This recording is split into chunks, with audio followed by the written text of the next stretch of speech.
Durante décadas, a ideia era buscar a paz. A gente olhava para os acordos da ONU e pensava: bom, o mundo finalmente está se afastando dos grandes conflitos. Só que, lendo as notícias e analisando os dados recentes, o que vemos é uma guinada dramática. A guerra na Ucrânia, a queda de braço pesadíssima entre os Estados Unidos e a China e aqueles conflitos que não acabam mais no Oriente Médio. Tudo isso fez a gente dar as costas para aquela paz pós-Guerra Fria. O que está acontecendo hoje é uma militarização global numa escala absurda. E nessa nossa análise detalhada, a gente vai dissecar os dados por trás dessa transformação gigantesca para entender o que isso de fato significa para a ordem global. Vamos nessa? O nosso roteiro passa por 5 pontos-chave. 1. O dilema da segurança.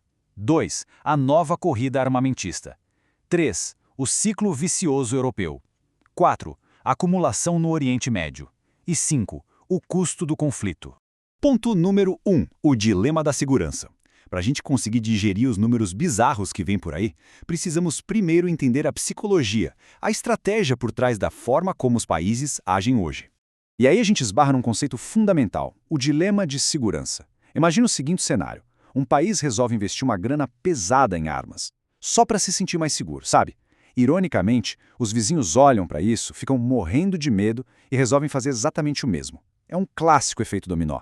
Cada movimento gera uma reação. O resultado prático? Uma corrida armamentista onde, paradoxalmente, todo mundo acaba menos seguro do que estava no começo.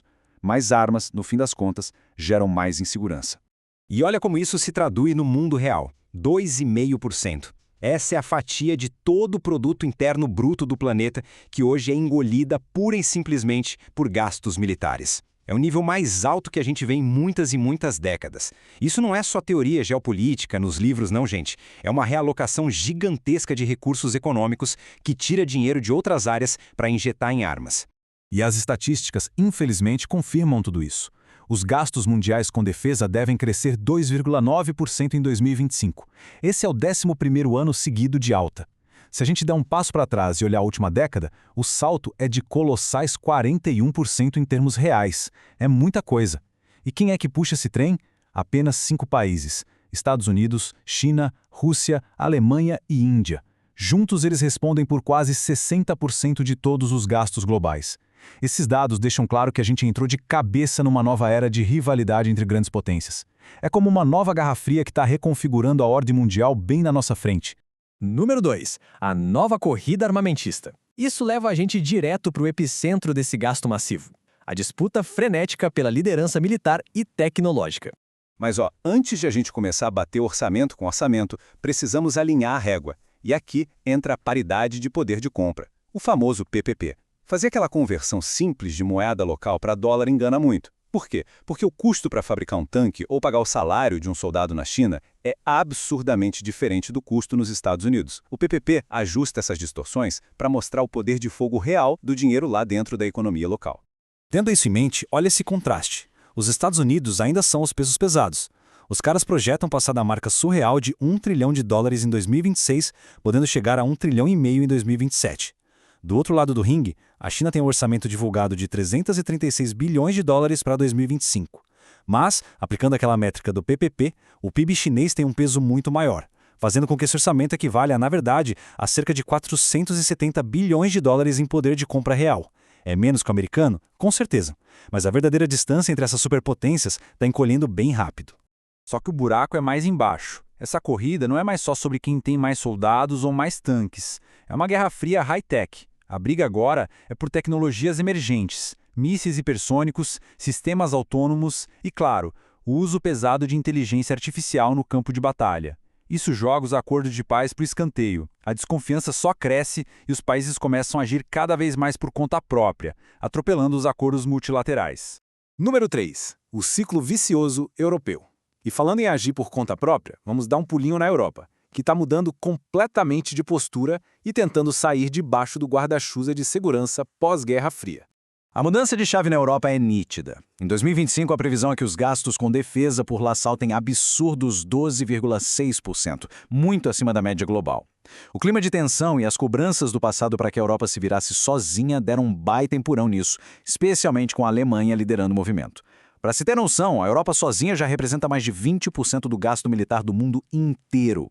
A União Europeia quer estar literalmente pronta para a defesa até 2030. É uma virada total para uma mentalidade de economia de guerra, com países até questionando acordos históricos como a proibição de minas terrestres e munições cluster. Só que tem um porém. Jogar dinheiro na mesa nem sempre é sinônimo de ficar mais forte. A Europa vive um baita paradoxo. Em vez de se unirem, eles são super fragmentados. Olha só, existem 19 modelos diferentes de tanques rodando por lá. E nos ares, 2 projetos concorrentes gastando bilhões para desenvolver caças de sexta geração. Além disso, a indústria deles lucra 10 vezes mais exportando arma do que equipando os próprios exércitos. Ou seja, gastam rios de dinheiro, mas continuam dependentes de importar tecnologia dos Estados Unidos, da Coreia do Sul e do Japão. Tem muito estímulo econômico aí, mas autonomia estratégica que é bom, bem pouco. E no coração da Europa, a gente vê o que um conflito ativo realmente faz com as finanças de um país. O orçamento de defesa da Ucrânia disparou mais de 1.500% na última década. Com gasto batendo 84 bilhões de dólares em 2025, eles já são o 7º país que mais gasta com militares no mundo. É claro que isso é movido por pura sobrevivência, não tem muita escolha. Mas isso levanta uma lição importante para todo mundo. Ter gasto militar infinito não é garantia de paz. A verdadeira sacada muitas vezes é como você gasta, apostando mais na resiliência e menos na dependência. Número 4. Acumulação no Oriente Médio. Mudando um pouco o mapa, vamos entender o que acontece numa região onde o conflito é quase que uma constante do dia a dia. O Oriente Médio é, sem dúvida, um dos maiores barris de pólvora globais hoje. Só em 2025, a região vai gastar perto de 218 bilhões de dólares. Detalhe, isso sem contar a ajuda militar americana. A gente está falando de um aumento de 36% nos últimos 10 anos. Para você ter uma ideia, eles gastam em média 4,3% de tudo que produzem só com defesa, a maior taxa do planeta. E a gente sabe por quê, né? É uma rede super complexa de tensões ativas o tempo todo, envolvendo Israel, Hamas, Hezbollah, o Irã e respingando pesado nos países do Golfo. Mas lembra que falei que dinheiro não compra tudo? No Oriente Médio, isso também é verdade. A Arábia Saudita tem o 8º maior orçamento de defesa do mundo. É muito dinheiro. E mesmo assim, eles suam a camisa para conseguir barrar mísseis e drones que vêm do Irã e de seus aliados. E por que isso acontece? Porque o Irã não tenta jogar o mesmo jogo. Eles apostam na guerra assimétrica. Sabe o que é isso? É usar ferramentas baratas, mas que causam um estrago gigante. Grupos aliados, mísseis mais simples e aqueles enxames de drones que custam uma fração de um caça de última geração. Então, para tentar conter essas ameaças baratas e devastadoras, a Arábia Saudita está tendo que recalcular a rota, mudando toda a sua estratégia no meio do jogo. O novo plano é forte. Eles querem que metade das compras militares seja feita da própria indústria nacional deles. A ideia é cortar esse cordão umbilical com os americanos. Ao mesmo tempo, eles estão correndo contra o relógio, investindo pesado em escudos de defesa aérea mais espertos e integrados para conseguir fechar o céu do país. Número 5. O custo do conflito. Chegou a hora de a gente dar um passo para trás e olhar a figura completa. Com tantos trilhões rolando para lá e para cá, qual é a conta real que a sociedade paga no fim do dia? Dá uma olhada nesse número divulgado pela ONU. É assustador. Se a gente continuar acelerando desse jeito, os gastos militares do mundo podem bater os 6,6 trilhões de dólares anuais até 2035. É um oceano de dinheiro. Isso traz à tona o maior e mais indigesto paradoxo dessa nossa conversa. A grande sacada aqui é o custo de oportunidade. Enquanto os orçamentos de guerra estouram, a gente fica cada vez mais longe de resolver problemas básicos. Hoje o mundo precisa de uns 4 trilhões de dólares anuais para atingir as metas de desenvolvimento sustentável. E a matemática é cruel. Nos países em desenvolvimento, cada 1% a mais gasto em armas é 1% a menos na saúde da população, literalmente. Além disso, os dados são super claros. Cada bilhão injetado na saúde ou na educação cria muito mais emprego do que colocar esse mesmo dinheiro em fábricas de armamento. E aí a ONU faz um exercício de imaginação que dói na alma. Pensa se a gente pudesse pegar pequenas fatias desse bolo gigantesco da defesa. Só 4% desse dinheiro já resolveria a fome no mundo até 2030. Com mais 10%, toda criança no planeta estaria vacinada. Se a gente tirasse 15%, conseguiria pagar as contas de adaptação climática dos países mais pobres. E sabe o que é mais chocante? Depois de salvar o planeta, ainda ia sobrar 71% do dinheiro inteiro para investir em defesa militar. Mas, infelizmente, não é assim que a banda toca hoje em dia.